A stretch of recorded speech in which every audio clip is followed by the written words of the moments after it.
ba sànq waxtaan nañ ci moom mais ñu jëm ci li nga xam ne mooy l'affaire ba Badara Gadiaga mi nga xam ne moom tamit convoqué nañ ko tey ñu war ko déglu ci li nga xam ne mooy kaddu yi nga xam ne yëkkati na ko accusation yi nga xam ne jël na ko teg ko ci ki nga xam ne mooy ndoddu Ousmane Sonko nag léegi ku koy wax institution lay incarner parce que c'est le premier ministre de la République est-ce que nekk na ay kaddu yu nga xam ne war nañ ko yëkkati teg ko ci une institution. non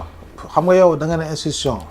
mais sénégalais bii nga xam ne moo lay seetaan nii. waay jamono ji yow Seydina Omar yaa amul pour teg dara sénégalais boobu mastaman nag kilifa. yow amuloo droit romb si mbedd bi parce que yow Seydina Omar nga tudd yaa ngi feeñ télé non ñu bari xamee nañ la ay ñoom 25 ñëpp xam nañ la. waaw sama gars yi. ah. mais ça te donne pas le droit nga génn buntu wal fajar bi xool benn waay rek neexu la yaa ngi dégg wala nga xool ko xeeb ko mbuubam dafa ay franc nga saaga ko. wala nga ñàkk ko kersa. loolu ci plateau yi la gën a yombee ci mbedd bi de. soo ko defee ci mbedd bi ñu dóor la. waaw moo tax ma waxee ko noonu. kon boog soo nee kilifa. mais man moo tax man la rawatina kilifa. premier ministre la.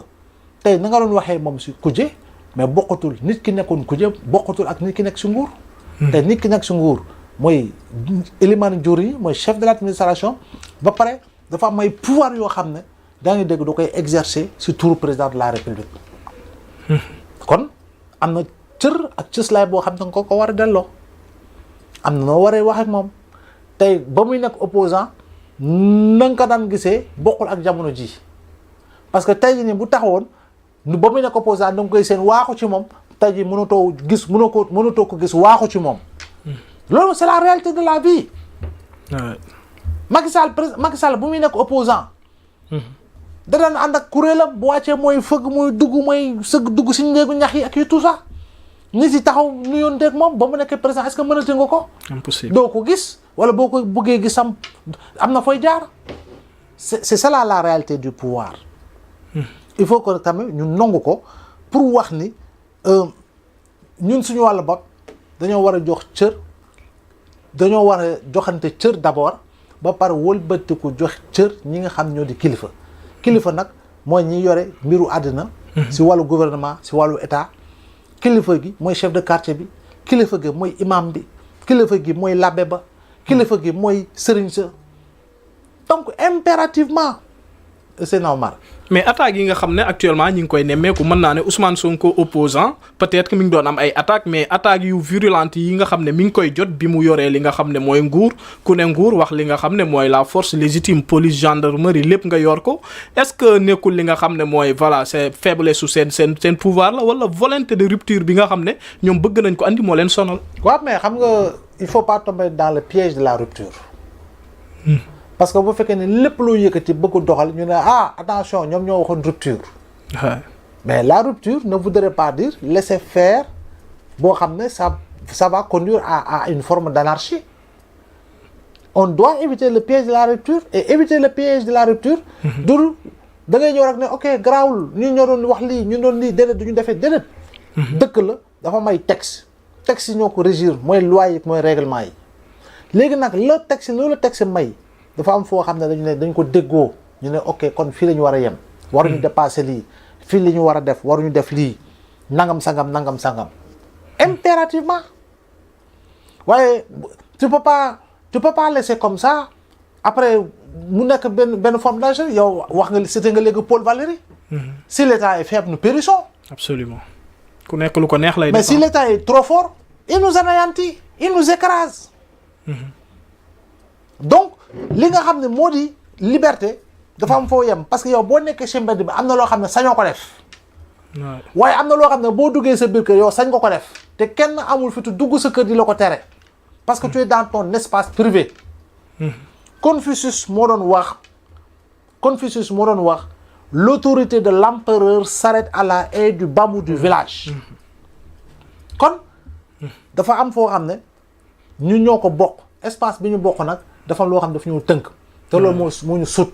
mooy charte fondamentale bi di constitution bi. mooy loi yi mooy règlement yi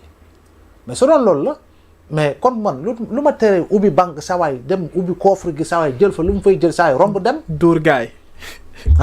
bu doon loolu la bu doon def loolu neex rek c'est très simple. saa yi bu ma banquee saa waay romb benn fu ñuy weccoo xaalis ma dugg xëcc kees dugal roof sama poche romb dem je dis encore une fois moo tax il faut quand même que l'on puisse rappeler et dire dafa am loo xam ne daf ñu tënk te dañ see war a ànd léegi nag ñu jëm si réforme après li nga xam ne war nañ ko réformer ñu réformer ko si wàllu yoon lu ñu war a réformer si wàllu institution yi ñu réformer ko lu ñu war a réformer si wàllu droit liberté leneen ñu réformer parce que nous sommes encore une jeune démocratie nous sommes pas une grande démocratie nous sommes une démocratie en maturation il faut ñu nangu loolu Seydina Omar waaye bu ñu bëggee nag jàpp ni non non ñun grande démocratie fu ñu lu ñu neex kii lu ñu waaye kii mais et puis mënoo jàpp mënoo convoquer même liste nit ki matuñu juróom wala bu ñuy mat juróom yegguñu fukk nga bëgg remettre en question la démocratie wala nga remettre en question la liberté fondamentale des citoyens. waaw parce que kaddu yi nga xam ne ñu ngi koy déglu soo seetloo arrestation yu mujj yëpp dafa am ñu nga xam ne dañoo wax jëmale ci ki nga xam ne mooy le premier ministre Ousmane Sonko. mu nekk ay tir groupé ñenn ñi jàpp nañ ne ci li nga xam ne mooy démocratie liberté d'expression wala boog liberté de la presse loolu c'est permis gis nañ société civile bi sorti yi nga xam ne ñu ngi koy def ba démb ci convocation du journaliste Madiambal gis nañ fa Birame Seck bu li nga xam ne mooy forum civil moom mu ñëw sax di ko dooleel en général. daanaa gis ay poste mais ñëw di dooleel nit ki tamit nekk na loo nga xam ne lan moo motiver loolu c'est leur position tey jii ñoom ñoo jël la décision véritablement jàppale li nga xam ne mooy que ñu war a jàppale mais c'est normal li am ba am mooy fii mënoo toog nga ne liberté d'expression amu fii y a la liberté d'expression tey mënoo toog nga ne tous les opposants tous les qui sont en prison ben c'est faux et c'est totalement faux tey jii nii xoolal ñaata nit calculer ñaata nit lañ fi jàpp calculer ñaata nit lañ fi convoqué et souvent ce sont les mêmes personnes